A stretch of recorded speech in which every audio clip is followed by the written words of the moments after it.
Всем моим подписчикам и зрителям привет, салам. Меня зовут Артем, и вы находитесь на моем канале о путешествиях и не только. И это мое внеочередное видео. Все дело в том, что я принял решение делиться с вами материалом, который я снял во время февральского своего визита в Казахстан.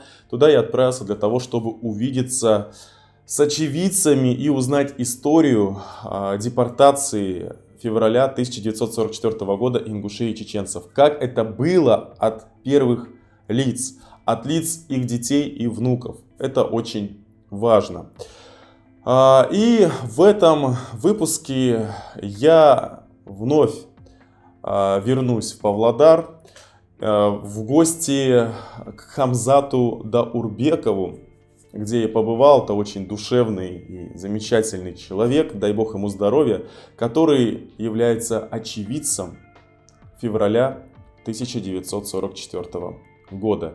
И который коротко, но ясно и по душе рассказал о том, что было в то время, то, что он до сих пор помнит и хранит в своем сердце.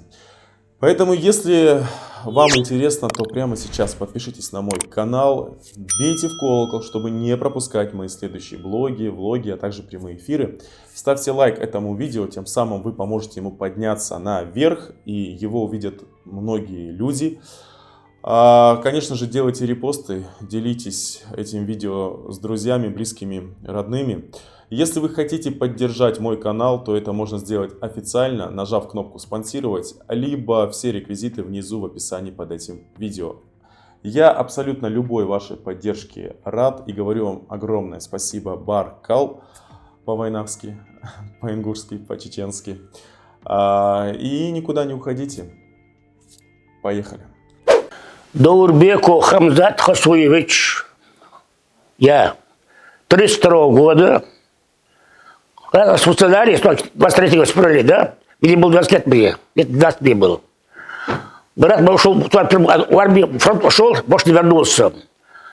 Мы сюда прибыли в 44 году, в марте месяц, полдня прибыли. Нас встречали быки, нас вели колхоз, совхозы. Мы там умерли. Мы остались одни, практически вдвоем, без кого остались. Нас подобрали казахи в Казахстане. А нас выручили нас. Они нас выкормили, казаки. Вот я ингуш, да, я казака люблю. Они меня выручили от голода, от холода. Они меня сдали в дом в Павлодарской области. В 48 году я оттуда вышел я. В 48 году я жил в Красноярском районе, Спартак жил я.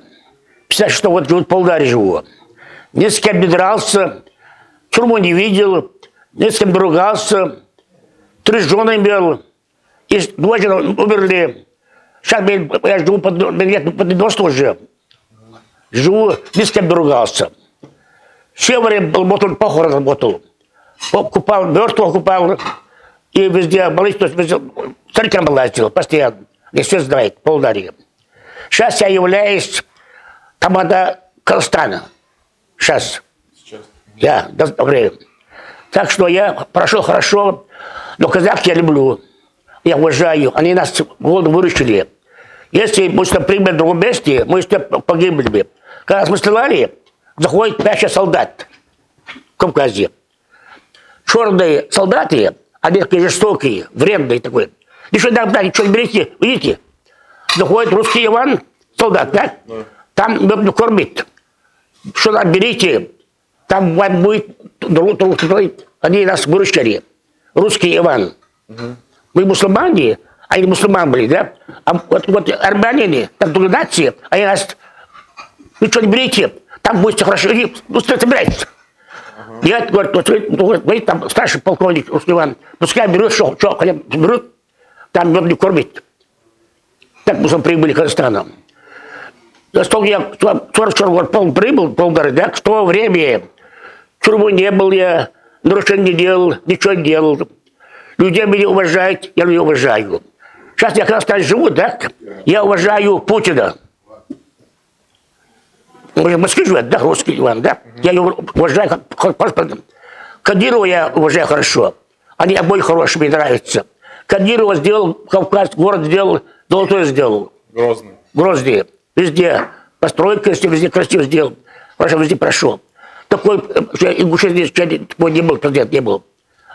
Отличный парень. Дай Бог ему здоровья, чтобы жил долго жить. Это мне нравится. А так, сейчас я уже мне под 90 лет. Уже я, завтра я ждаю свое положение, жду. Так что нормально было. Сейчас полдня ингуши живут, скандал не бывает, мирно живем. Да, любым русским Иваном, с казахами вместе мы живем, дружно живем. Ни с кем не ругаемся, мирно живем. То, что мы слушаем, местную власть, мы подчиняемся, такое положение. Что еще говорить? А если вернуться в 1944 год, вот вы где родились? Я Андрей. Ага, это пригородный район. Пригородный район, да. Да, и вот расскажите, как пришли, получается, советские солдаты, и как вас загружали в машины, или куда вас всех? Я вам скажу, да. нас высылали, мы ничего не брали, мы брали два лет. Достались дома, скот, бараны, вещь, осталось кое-что. Мне три брата было. Двое были богатые. И ничего мы не брали. А еще остались живые. Один остался живой. Все было, там все осталось. Сейчас приеду домой, мне там ничего нету. Все забрали. Пригород забрал, власть забрали, все. Потом мне дали планы в каком-то году. Опять план забрали. А вас, вот мне просто интересно, в поезда, когда вас, сколько человек в одном вагоне находилось? Сколько семей туда? Нас был, это было, сейчас скажу тебе даже, у нас один был старший в вагоне, Гушлакаю, СКРХ называется, в вагоне, старший был. Там было около 7-8 женщин была женщин. Одна родила прямо в вагоне. И мужиков были много. Человек около 20 был. Так, слушай, так, Гушлакаю, ходит на улице, на дом ходит, так, заходит, как там нормально у вас? Нормально, он отвечает, да, смотрите, как барана.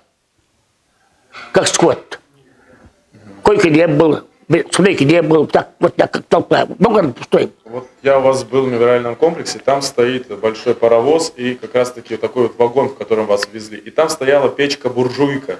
Печка маленькая стояла? Печка стояла, маленькая стояла. Чем вы топили? Вот, мне интересно. Ну, что мы топили, Кто одевался, есть, в общем, чужое положение было. Люди много плакали, женщины. И так и прибыли по удара, прибыли, нас повезли на боках. Вы сюда прибыли? Сюда прибыли, по удару, да. Ну, раньше, наверное, здесь был еще суровее климат, холода. Вот холодно было. Много ли людей замерзло в те времена? Много замерзли, много умерли. Отец мой тоже погиб сразу, в июне месяц. Начало июня умер, да. Вот так. Потому что ели голые, кушали бодик с братишком младшим, да? Трое голода. Проходит казак, белая рубашка, нас забирает, парикмахерские. Нас побрил голова, нас сюда побрили, нас правили в дом. Детдом. Мы даже бодик от голода ел, я лично ел, бодик ел. Трое ел от голода. Да. Мельт был ручной, крутишь, ступку бьешь сверху, ступку бьешь. Все видели. Голод, то, что ну что мы не воровали. Никуда не тащили, ничего не делали. Честно прошли. Корот собирали сами. Все сами делали. Смотрите, когда поезда приходили, вас выгружали из вагонов в эти холодные степи, вот ходят разных слухов, вот мне хочется спросить, правда это было или нет. Часть казахов вас спасала, а говорят, другая часть приезжала на валы там или кто были в тележке и в рабство забирали. Это правда или не правда? Про казах говоришь, да? Про казах говоришь, да? Ну я не знаю, кто-то приезжал с вами за этими тележками. Он не знает смысла этих слов. Нет. А можно на английский перевести? Казаки нас встречали хорошо. Рабство, То, что я видел, да? Я видел, что они нам помогали, хорошо, казаки видели. Я сам видел. А там, что было, я не знаю. То, что я видел, да? Они нас голод спасли, казаки. Не русские, не ингуши, ничего не. А я спасли голода. Это я видел. Лишний раз Но в рабство это не было такого, да? Нет. Это неправда. Казахский народ Правда, что вас называли живодерами. Вот пока вы ехали в этом поезде, уже пустили слух, а слухи, они вперед этого паровоза шли в Казахстан. Тут уже был, этот разговор был, здесь был, когда мы здесь ехали. Один был казак, по да, там, 37 год, он говорил, старик был уже, шейх называется, по-мусульмански. Он казак говорил, скоро, говорит, будет, говорит, к нам прибудут это мусульмане, вынужденные, выставка будет в Казахстане. Они, говорят, сильнейшие мусульмане. Наглость, а когда говорит, давайте сильные, против привести. Сильнейшие мусульмане будут. То, говорит, мы не будем на свете, говорит, да? Вы хорошо встречаете их. Он умер. Мы прибыли сюда, они нас хорошо встречали, казаки. Ходишь, строишься бар, и садись, вот, чаешь. У них открыть дверь было специальное время. Полночь в казаках. А другие нации замок стоял везде. Казаки хорошо нас встречали, разговора нету. Вот смотрите, после того, как все это произошло, многим все-таки удалось выжить во всем этом холоде. Потом Сталин умирает, и приходит время, когда Хрущев, да, если я не ошибаюсь, разрешает вам возвращаться на родные земли. Вот можете рассказать про вот это время, если помните, когда вам разрешили вернуться? 56 год разрешили первый раз, 56 год был. Лично мне было разрешение было. Там сидел Гапархоев, ну Состович был, там сидел, он горосполком ездил. Он там, они посадили его, когда приехал, Чех Киев был, приезжающий, да, представитель, как вы, Чех Киев был. Он посадил его местный, вот давай, говорит, пиши, 56 года разрешение, домой ехать разрешение даст. Мне лично разрешение тоже был. Я не поехал. Сейчас дальше есть. Люди уехали, 56-й, 57-й, 59-й. Первое разрешение было 56 год. Первое разрешение. После смерти Сталина, когда хорошо стал. Это точно. Первое разрешение 56 год. Люди уехали. Вот еще вопрос. А вы в это время сами в Ингушетию не возвращались? Нет. Я был здесь. Да, а в какое время вы поехали на родную землю? Вот, в какие года? Я ехал уже лет 8 назад я ездил. Ездил я. Я уже раз 3 то ездил. Ингушетия был, Грозный был страшный город был. Грязный город был. А сейчас, потом я ездил в Грозный, поехал, уже Грозный другой. Там, представляете, разные дома построены, чистый город, как золотой город стал. После Кадырова. Вот меня Кадыра я хвалю. Такой Кадыры не был даже патша, не был, даже на свете не был. Стильный мужик вот. Я вообще не знаю, я его глазами не видел его, но я вижу, кино вижу его, да. Он вроде сделал хорошо. Хорошо. Вам я хочу пожелать долгих лет жизни, чтобы вы радовали ваших детей, близких, родных. Это история, и я к вам приехал сюда, пришел для того, чтобы ее рассказать. Дай Бог вам здоровья, чтобы приехали. Я рад, что приехали. Вы молодые люди, просто я желаю всего хорошего. Долго живите на свете, дай Бог вас. Желаю хорошего. То, что приехали, мне нравится. Я рад, что приехали. Дай Бог здоровья вам всем. Но Кадырова, в моем году не было такого Кадырова. Не было раньше. Такого не было еще. Своими воспоминаниями со мной поделился и Миржоев Юсуп. Его родителей, как и большинство ингушей и чеченцев, также депортировали в степи холодного северного Казахстана. Но его родители выстояли, они выжили и дали жизнь Юсупу. И Юсуп помнит, знает о том, что происходило с его мамой, с его отцом, и несет это также в сердце. На самом деле это все очень тяжело было мне слушать. Многие интервью я не выставлю по причине того, что там были слезы. Я считаю, что это не нужно. Ингуши очень сильный, храбрый волевой и, самое главное, стойкий народ. И дай Бог, чтобы у них больше никогда не повторилось того, что было в феврале 1944 года. Они все-таки достойны счастья.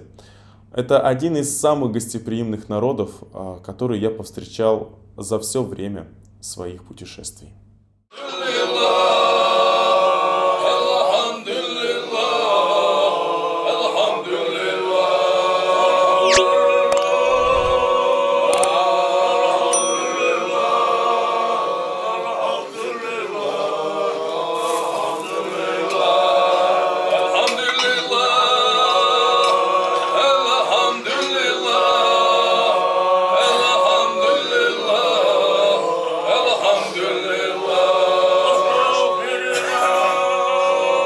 Я урожденец Павлодарской области, 1950 года рождения. Мои родители, как все ингуши и чеченцы, были депортированы. Это был зловещий акт с перспективой на истребление полностью нации.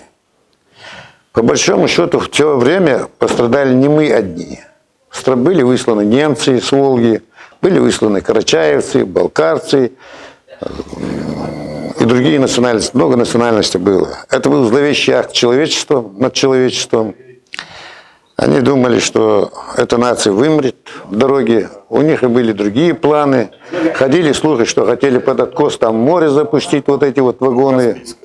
Да, в Каспийское море, чтобы запустить под откос эти вагоны. Ну, не суждено было. Ну, дело в том, что вот эти люди, кавказцы, климатические условия разные, провезли суровое время сюда, в Сибирь, морозы, люди полураздетые, голодные, холодные. Большое количество людей вымерло в пути, их просто на открытом месте выбрасывали, хоронить не позволяли. А можно я вот здесь вас немножко остановлю? Когда люди умирали в вагонах, и их выбрасывали, как говорите, и вот там сын отца решил, например, хотя бы снегом запорошить, говорили, что если он не успевал в вагон обратно, его расстреливают. Это правда? Вы знаете, я не очевидец этих событий, но разговоры такие были. Разговоры такие были, я не очевидец, я не могу сказать за это, но там, что в плане того, что человеческого никаких условий не было, продуктов питания не было, одежды не было, чем накрыть, чем это тоже не было, условий никаких не было. Вы знаете, там по-разному, более 20. 20 дней. 24, по 26, потому что станции разные были. Вот нас привезли в Щербакты. Там на быках встречали, валы, сани туда и размещали в разных помещениях. Размещали и в скотоводческих помещениях, где-то бараки были, где-то какие-то заброшенные дома были. Но выручило то, что местное население к себе взяло многих людей и у себя расселило. Местное население хорошо приняло, накормили, обогрели, помогли, дали где-то что-то одеться, обуться. Они сами тоже не шиковали, местное население. Шла война, тяжелая война шла. Все шло на фронт во имя победы, ради победы. Все шло туда. Местное население сама тоже не шиковало. Поэтому были очень тяжелые условия. Об этом много написано, много сказано. Это передается из уст в уста. Это хорошо, сейчас вот технические возможности есть, снимают, записывают, многие рассказывают, вспоминают, и это дело, банк создается. А раньше же таких условий не было. Там рассказал, кто-то забыл, кто-то не дослушал, кто-то как-то. Но в настоящее время все вот это дело вот реанимируется, вот этот процесс реанимируется. Красная же кнопка горит? Нет, не здесь, там. Зеленая. Синяя. Вот здесь. Горит эта запись, идет, все хорошо. Да, все, ты просто так, держи камеру, там сел. Угу. Вот такие условия. Если бы это не Божья милость, местная доброжелательность местного населения и стойкость этих людей, то эта нация была бы истреблена. Так, спасло вот эти вот три фактора. Божья милость, местное население и мужество этих людей, которые были отправлены. Там были случаи, что они вот приходили, их размещали, рыли какие-то землянки, в землянках располагались. Там люди вымирали. Приходили казахи, забирали к себе домой, откармливали, делились последним куском хлеба, давали ребенку молоко, где-то что-то вот таким путем выжили. Там были случаи, что женщина умирала, оставался грудной ребенок, эти же казашки забирали, вскармливали до весны, до этого, пока этот ребенок чуть не подойдет, не повзрослеет. Такие случаи были. Случаев очень много, знаете, там об этом много написано, еще будут и будут писать. Просто вот были такие случаи раньше же, когда вот эти вот после войны, вот это переселение, депортация была, существовала комендатура. Человек не имел права с этого поселка переместиться в другой поселок, съездить к родственникам или какие-то дела, или даже в больницу сесть он не имел. Там нужна была разрешение. Был такой случай, умер один человек нашей национальности, а в этом поселке не было кладбищ мусульманских, не было. И так получилось, что был через речку поселок другой, где вот жили мусульмане, казахи, где жили. Они на вытянутых руках по горлу зашли в воду, до половины речки дошли, оттуда казахи зашли, забрали и похоронили. Вот такие моменты, поэтому наши родители, деды, прадеды и вот существующие, которые вот осталось, у нас вот 2 человека осталось из тех вот с той поколения, вот один из них Хамзат Даурбеков. Благодарны этому народу, этим людям, они хлебосольный народ, гостеприимный народ, с пониманием отнеслись к нам, они с теплом отнеслись.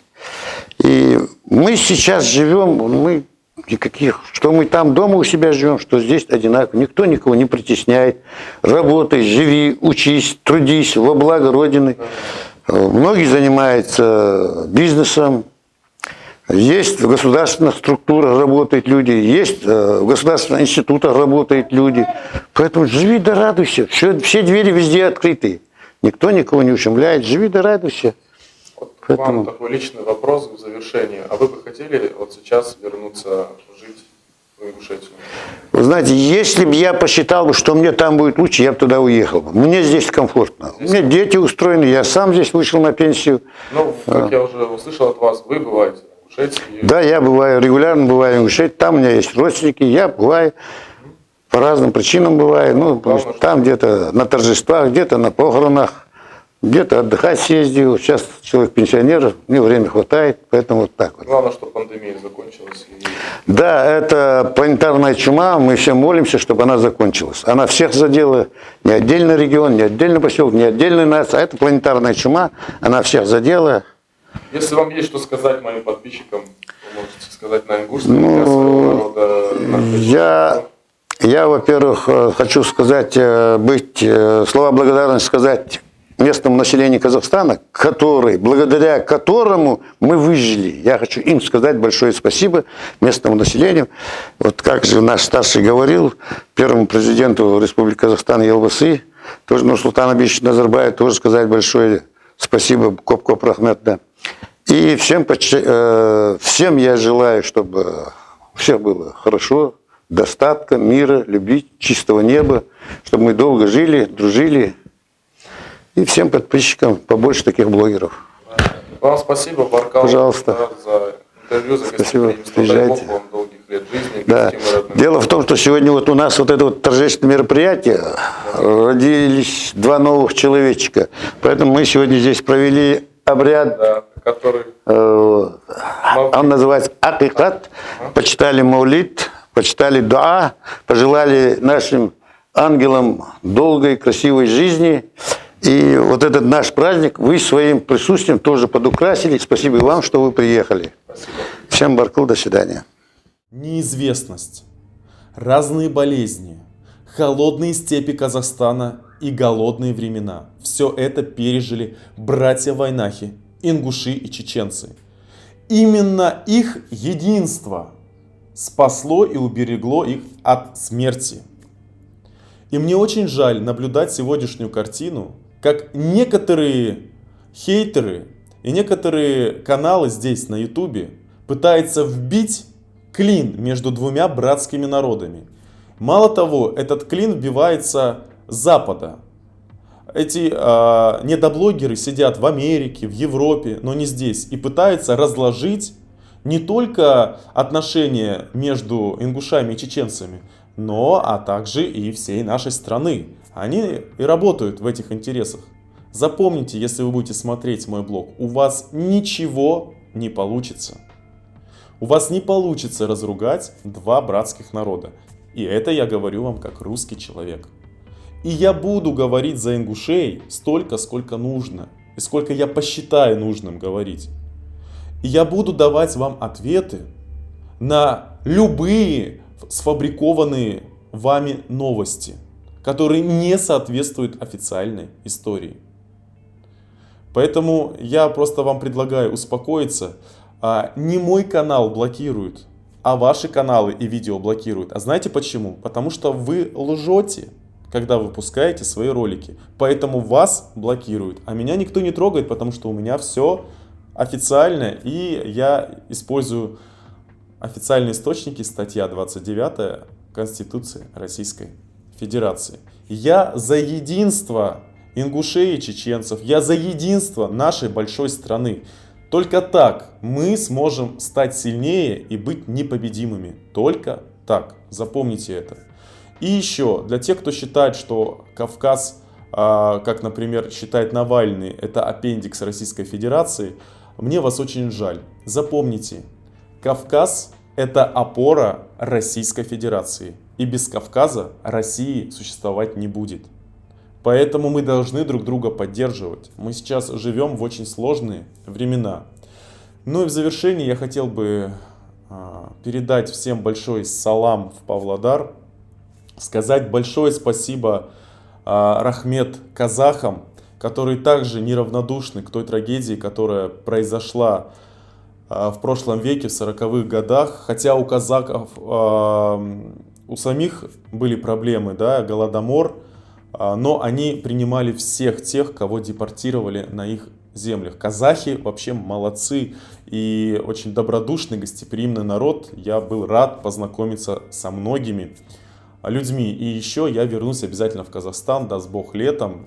Главное, чтобы коронавирус не распространялся и не ввели каких-то новых ограничений. Дай Бог всем нам здоровья. Я бы хотел, чтобы было поменьше негатива. Сейчас идут два поста. У нас, у христиан, и Рамадан у мусульман. Давайте быть друг другу терпимее и помогать друг другу.